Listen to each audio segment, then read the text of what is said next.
안녕하세요. 루치원 세무사입니다. 반갑습니다.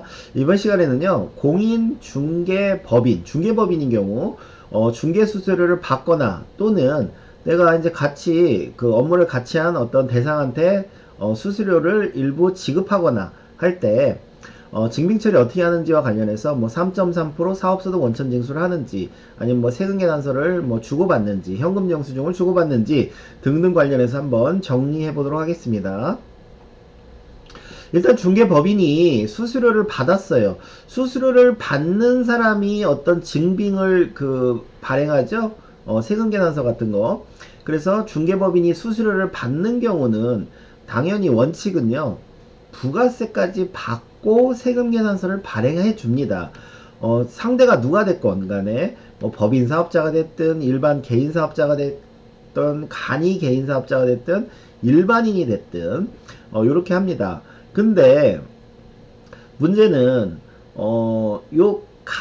법인이나 일반은요 이 부가세 준 거 요거 100만원 고스란히 공제 또는 환급이 되죠. 그렇기 때문에 큰 불만이 없습니다. 그리고 이제 개인들은 어차피 뭐 그냥 달라는 대로 어떻게 줄 수밖에 없는 상황이니까 개인도 뭐 크게 마찰은 없는데 이 간이 공인중개사들이 문제죠. 왜 문제냐? 이 간이 이제 개인 사업자들은 두 가지 형태가 있습니다. 세금계산서 발행 가능과 세금계산서 발행 불가능 이런 간이 두 종류가 있는데요.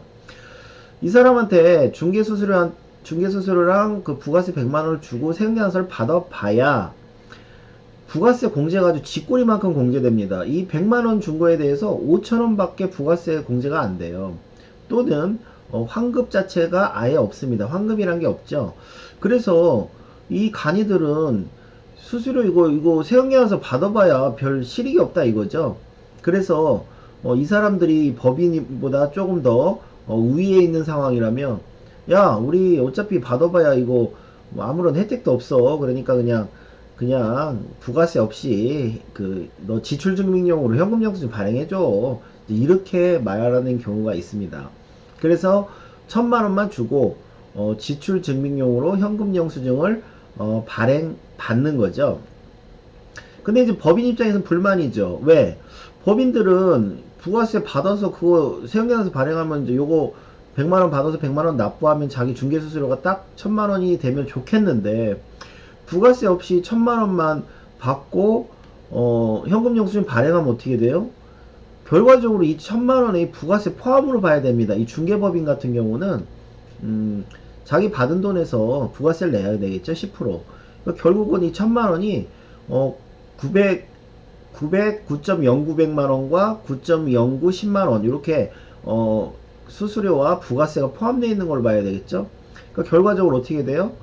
결과적으로 중개법인은 수수료가 900만원 줄어드는 효과가 있는 겁니다. 그렇기 때문에 둘이 좀 마찰이 있어요. 물론 이제 중개법인이 우위에 있다 그러면 뭐 무슨 말이냐 이거 부가세 줘라 그래야 세금계산서 발행해준다 이제 이렇게 할 수 있지만 이제 누가 우위냐에 따라서 좀 마찰이 발생할 수 있고요. 이건 중개법인이 수수료를 받는 경우고요. 그 다음에 이제 중개법인이 수수료를 지급수수료죠. 지급수수료를 주는 경우가 있습니다. 이쪽 상대들한테. 그럼 당연히 이제 상대방들이 어떤 증빙 이제 영수한 거에 대한 증빙을 해줘야 되는데 중개법인이 지급수수료 1,000만원과 100만원 줬어요. 그러면 상대가 법인 사업자다. 일반 개인 사업자다. 그 다음에 간이 개인 사업자인데 세금계산서 발행 가는 간이 개인 사업자가 있죠. 그런 경우는 당연히 부가세까지 해서 받고 세금계산서 발행해 줍니다. 서로가 좋죠.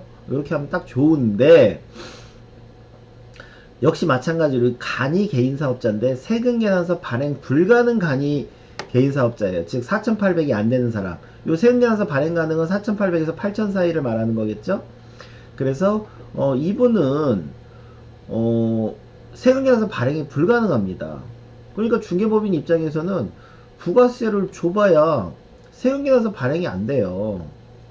그렇기 때문에 이런 경우는 중개법인이 이제 부가세를 안 주려고 하죠. 안 주고 그냥 부가세 없이 1,000만원에 대해서 지출증명용 현금영수증을 그냥 발행해 달라고 합니다.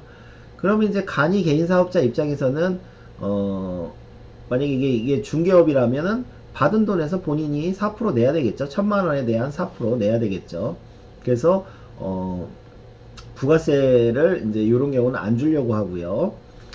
그러다 보니까 이제 실무에서는 이런 거 저런 거 골치 아프니까 중개법인 입장에서 그냥 돈 줄 때 그 법인이 아니라 그냥 개인들이라면 개인 사업자도 개인, 일반 개인 사업자도 개인, 간이 개인 사업자도 개인, 그냥 순수 개인 이런 그 법인이 아닌 경우는 되게 그냥 이거 골치 아프니까 사업소득 원천징수를 끝내는 경우가 많습니다.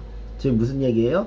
1000만원 줄 때 3.3% 떼고 주는 거죠. 그래서 그리고 이 사람들에 대해서 사업소득으로 원천징수하는 거죠. 이 33만원 대신 납부해 주는 거죠.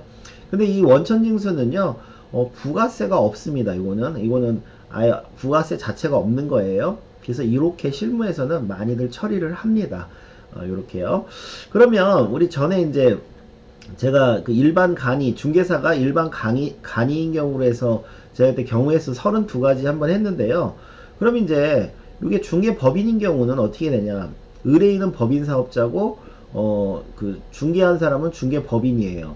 그럼 당연히 만약에 수수료가 5천이면 500 주고 그 다음에 중개사는 세금에서 발행해주면 되겠죠. 요쪽으로는 돈의 흐름이고 거꾸로가 이제 그 증빙 발행하는 방향이겠죠. 그러니까 중개법인은 세금에서 발행하고 그다음에 중개법인이 같이 용역을 제공한 사람이 법인, 일반, 간이, 개인이 있을 수 있는데 어떻다는 거예요? 그 용역 제공자가 법인이면 당연히 2000 주고 그 2200 주고 이 법인 입장에서 세금계산서 발행해 주면 될 것이고요. 그 다음에 이제 일반 같은 경우도 마찬가지입니다. 일반 사업자 같은 경우도 그 원칙은 그 세금계산서 거래를 하셔야 되는데 아까 말한 것처럼 원천징수로 많이 실무에서 한다는 거죠. 그 다음에 순수 부동산 실장 개인 어떤 이제 사업자가 없는 사람한테는 당연히 원천징수를 하셔야 될 것이고요. 요 빨간색은 원칙이고 실무에서는 이렇게 처리한다는 거죠. 그 다음에 일반 개인 사업자는 그 아까 법인과 동일합니다. 일반 개인 사업자는 그 의뢰인이 일반 개인 사업자면은 동일하고요. 밑에는 아까 말씀한 것처럼 동일하고요. 그 다음에 이제 간이 개인 사업자 같은 경우는 아까 말씀드린 것처럼 돈을 얘가 법인한테 줘봐야 이 법인 입장에서는 야 5천원이랑 500 줘 세금계산서 발행해줄게 했지만 이 간이 입장에서는 그 500 줘봐야 그거 뭐 환급도 안 되고 그러니까 그냥 5천으로 하고 지출증명용 발행해줘. 이렇게 서로 입장이 틀립니다. 입장이 틀리다 보니까 아까 말씀드린 그런 뭐죠? 좀 마찰이 있는 거고요. 그 다음에 이제 순수 개인이다. 그냥 의뢰인이 순수 개인이다. 그럼 대체로는 그냥 이 법인 입장에서 처음 계약할 때 그 부가세 별도로 주셔야 됩니다 하기 때문에 되게 5천에 500 이렇게 개인이 주고 세금계산서 발행하는 경우가 거의 일반적이겠죠. 그렇지만 좀 이제 또 까탈스러운 개인들은 그냥 야 5천에 그냥 소득공제용 현금영수증 하면 안 되냐 뭐 이런 식으로 또 주장하는 경우도 있을 수 있겠죠. 근데 중개법인 입장에서는 5천 주면은 아까 말씀드린 것처럼 수수료가 4,500이 되고 450은 부가세로 내다 보니까 중개법인 입장에서는 손해이기 때문에 요 개인 입장 소득공제형 현금영수증은 좀 안 하려고 하겠죠. 그죠? 그 다음에 이제 중개법인이 같이 일한 사람들한테 주는 거는 아까랑 동일하다고 보시면 됩니다. 법인한테 줬을 때는 당연히 그 세금계산서 이 법인이 발행하는 거죠. 그 다음에 일반 사업자한테 했을 때는 당연히 세금계산서가 원칙인데 실무에서는 그냥 원천징수로 돈 줄 때 띄고 주는 경우가 많고요. 그 다음에 마찬가지로 중개법인이 간이한테 줄 때는 세금계산서 거래 간이가 세금계산서 발행이 안 되니까 그냥 지출증명용 현금영수증으로 그냥 하는 경우고요. 그렇게 해봐야 서로 또 이제 골치 아프니까 그냥 3.3% 원천징수 하고요. 개인일 경우도 3.3% 원천징수 이런 식으로 끝납니다. 그래서 토탈 그 제가 앞선 그 강의에서 32가지까지 했는데요. 요 법인까지 하면은 48가지로 해가지고 총 경우의 수들이 있으니까 요거 한번 각자의 그 해당되는 경우 보셔서 정리를 하시면 좋을 것 같습니다. 네, 감사합니다.